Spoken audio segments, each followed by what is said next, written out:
Hey guys, welcome back to Mr. Donnell's Social 9 podcast. We are on Chapter 5, Episode 4, still focusing on immigration and refugees. But this episode is connecting collective rights with immigration. If you're following along in your textbook, I am on page 180. And the guy we're going to talk about, his name is actually Satnam Singh. This guy in the picture you're looking at is a basketball player named Satnam Singh. Not the guy we're talking about, but I thought it was kind of interesting that one of the few immigrants that we have from India is also named Satnam Singh in the NBA.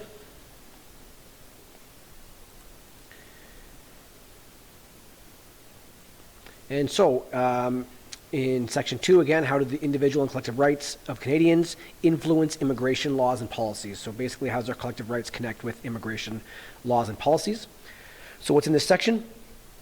Information and views about a Supreme Court decision involving individual rights and refugees. That's the big one. Perspectives of First Nations on immigration policies. So we'll discuss what many First Nations think about immigration policies. Interviews about issues for Francophones in Alberta coming from immigration. And so 2 focus questions for this episode. Ways that rights connect to political, economic, health, and security factors. So basically, how do the rights of Canadians that are already here connect with immigration regarding health factors and security factors? And opportunities and challenges that immigration create for groups that hold collective rights in Canada. So again, collective rights, remember, First Nations, Métis, Francophones. So what issues does immigration cause for those that hold collective rights? So it says, why might this graph connect to issues raised by immigration for Canada's official language groups? So note that language qualifications only apply to economic immigrants. Remember the points system, the points test. Language qualifications only concern those applying as economic immigrants. Now, which is the biggest chunk, but still it's not all of them. If you want to go back to that, it's on page 169, 170, adding up the points comic. Language qualifications do not apply to family class immigrants or refugees. Okay? So it says immigrants' knowledge of French and English. 5% French, 53% English, 33% neither, 9% both French and English. And then it says top 5 on the other side there if you see Mandarin, English, Arabic, Punjabi, Spanish. Mandarin is the second most spoken language in the world after English, and it's pretty close. Dialect of China. So take a look at that graph and you see 5% French. So when you're thinking about Francophone communities and Canada protecting the French language in general, we're not doing a great job at bringing in French-speaking immigrants. Okay, so that's just something to keep in mind. All right, big part of this episode. What is the Singh decision? In Canada, April 4th is known as Refugee Rights Day, following a 1985 Supreme Court decision known as the Singh decision. It's our boy, his name's Satnam Singh, came to Canada from India seeking refugee status. Canada's government rejected his case under the Immigration Act 1976. The Immigration Act then, it's been has evolved throughout time because of this mainly, did not allow Mr. Singh to state his case in person or to appeal the government's decision on his case. Basically, he showed up, he said, I'm a refugee. They said, no, don't believe you, kicked him out. The Supreme Court said this violated Section 7 of the Charter of Rights and Freedoms, which says, everyone has the right to life, liberty, and security of the person, and the right not to be deprived thereof except in accordance with the principles of fundamental justice. The Supreme Court said everyone in the Charter means everyone, every person physically present in Canada. So, when we talk about this, besides the right to vote, he got here as a refugee. This could be a debate, but they lost in the Supreme Court. Canada government lost in the Supreme Court. Okay, they said he was physically in Canada. He gets this part of our Charter of Rights, which means he has the right to a fair trial. So what was the result? People claiming refugee status in Canada have the right to a hearing, which they attend in person. Canada's established the Immigration and Refugee Board to provide quick and fair hearings. And Canada's government provides people seeking refugee status with the necessities of life while they wait for a hearing. And again, it's something to think about. We can discuss. What do you think necessities of life mean? Okay, just think shelter, food, water, etc. But is there more? So again, that guy's name is Satnam Singh. So did you know? Every person who seeks refugee status in Canada, like Iman Sazi, pictured here, has a face-to-face hearing with the Immigration and Refugee Board. This is the right because of the Singh decision and Canada's Charter of Rights and Freedoms, which is everyone physically in Canada gets all of those rights except the right to vote. Assignment 10, which is already on the Google Classroom, and something that I want to discuss live as well with all of you, is I want you to read about opinions people have on the Singh decision, which is on page 182. And I'd like you to read these different opinions. There's 5 different opinions in the bubbles there. And I want you to kind of think about which one do you connect with? Which one do you agree with most? But I want you to also be able to think about why. Why do you agree with that one? It's on page 182, which I also have here. And I'll read the 5 to you. Okay, so you got the top left one there.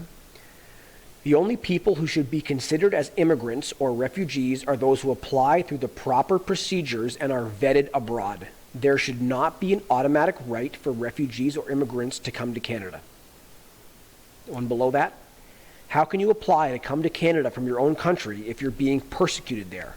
We need to give people in that situation a full hearing. So that one's saying, yeah, it'd be great if they could apply from their own country, but what if they're afraid for their lives? The Singh decision was, one below that one, the Singh decision was made by unelected officials, Supreme Court judges. Should the Supreme Court be allowed to make such important decisions by itself without consulting the people of Canada? That one's interesting. And it could go, that point goes a lot farther than just this immigration decision. The Supreme Court has a lot of power, and they are not elected by people. They are appointed by the Prime Minister. Top right one. It's unfair that Canadian taxpayers have to pay for legal aid, medical care, food, housing, and security measures for people who arrive in the country illegally and then claim to be refugees. These rules encourage abuse. People arrive without papers or identification because they can get away with it. Without proof, how do we know who they really are? And the one below that one, we need to protect people who are at risk from human rights violations. Our previous policies violated the Charter of Rights and Freedoms and had to be changed. The Singh decision is consistent with our own human rights legislation and with international treaties Canada has signed. So those are 5 very different viewpoints that people have, and you're kind of going to look at them and see which one connects with you the most and be able to try to be able to explain a little bit why you feel that way. So how does immigration involve the collective rights of Aboriginal people? Aboriginal people are partners in Canada. They have collective rights under the Constitution and a reasonable expectation to be consulted when the Government of Canada makes decisions that fundamentally shape the future of the country. Treaties and agreements between First Nations, Inuit, and Métis people and the Government of Canada create a commitment for Canada and Aboriginal people to work together and share in prosperity. Some Aboriginal people, however, continue to face health, education, and employment challenges linked to poverty and the impact of past policies and laws. These challenges can create obstacles to full participation in Canada's economy for individuals from First Nation, Inuit, or Métis communities. For example, some people can face difficulty gaining access to educational, training, and employment opportunities. Where such conditions exist, they can create issues, especially during times when Canada needs more skilled workers and professionals and seeks to fill those roles partly through immigration. So what I really want you to think about here on this slide is why, and there's always 2 sides to every story, okay, that's this entire year, that some First Nations, Inuit, and Métis may have issue with immigrants coming over. And a big part has to do with, I know I'm summarizing this a little bit too much, but when we have a worker shortage, So, for example, if Alberta needed more electricians, plumbers, construction workers, you name it, if we had did not have enough, they would rather we train them, First Nations in this case, to take those jobs versus bringing over immigrants. And there's two sides to that, and there's pros and cons to both. And I'm hoping we can discuss that live in class as well, and so I can hear your opinion on this as well. AFN stands for Assembly of First Nations. You don't need to do this critical thinking. We're just going to discuss this here. So Assembly of First Nations. This was their opinion, at least. They went to government in 2005. So just listen here. Whereas Canada is known as one of the world's richest countries, yet fails to address the needs of First Nation communities, such as Keshewan Reserve, which I'll read about. Whereas Canada fails to consult with the Assembly of First Nations leadership on immigration policies and legislation. So they're saying they're not being consulted enough with regards to immigration policy. Therefore, the AFN, Assembly of First Nation, call on the federal government to freeze all immigration coming into Canada until the federal government addresses, commits, and delivers resources to First Nations to improve the housing conditions, education, health, and employment in First Nation communities. You can see they are not happy whatsoever. Again, this is 2005. Things have changed. But they wanted to stop all immigration to Canada until their issues were dealt with first.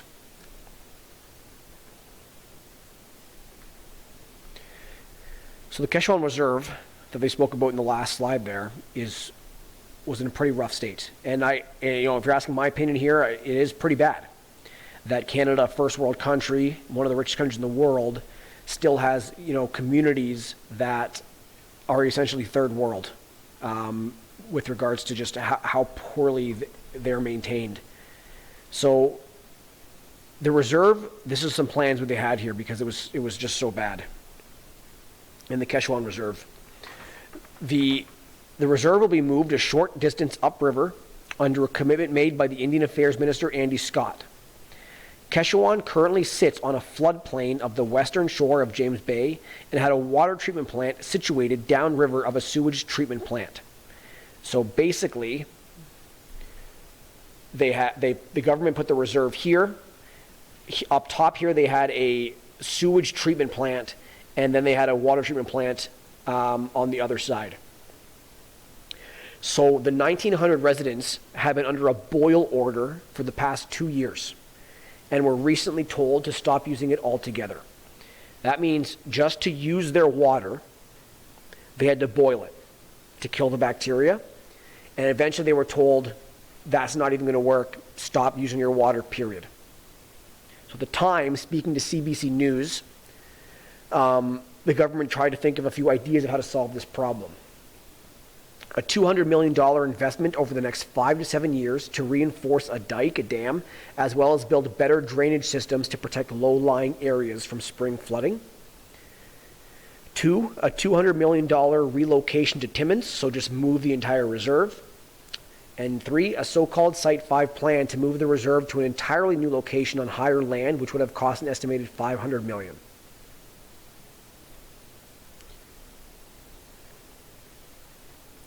So what challenges and opportunities does immigration have for particularly Francophone Alberta communities, so Franco-Albertan communities? So these are French-speaking communities in Alberta. Just something to think about again, food for thought. In 2006, Canada established a 5-year plan to help Francophone communities in minority settings attract French-speaking immigrants. So that means a French-speaking community in Alberta, which is a minority because we're majority English-speaking. And it was a 5-year plan. That was 2006, so that brings us to 2011. It failed. We barely got any more Francophone people in Alberta at all.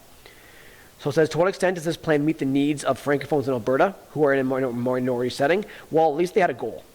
It's too bad we weren't here in person because This chapter, and among others, we talk about Canada's great at making plans, setting down 4, 5 year, 6 year plans, and when the time comes to look at it, they're usually like, oh, we didn't meet our goal.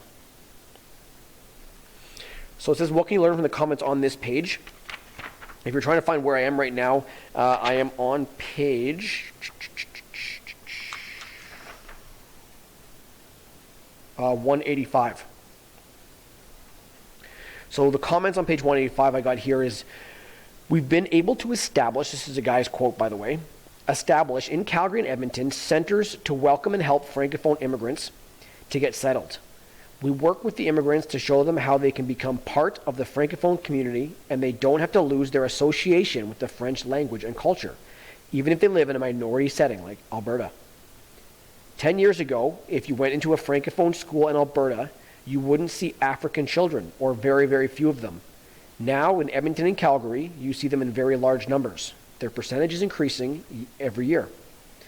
This requires a major adjustment for Francophone institutions to deal with people who come from non-European cultures. We want Francophone organizations to recognize there's a challenge here, that we need to welcome and integrate people from non-European cultures, particularly from French Africa. Because French is a major language in Africa, but most people think French, you're thinking like France, Paris, etc., right? But there's also other French-speaking communities throughout the world.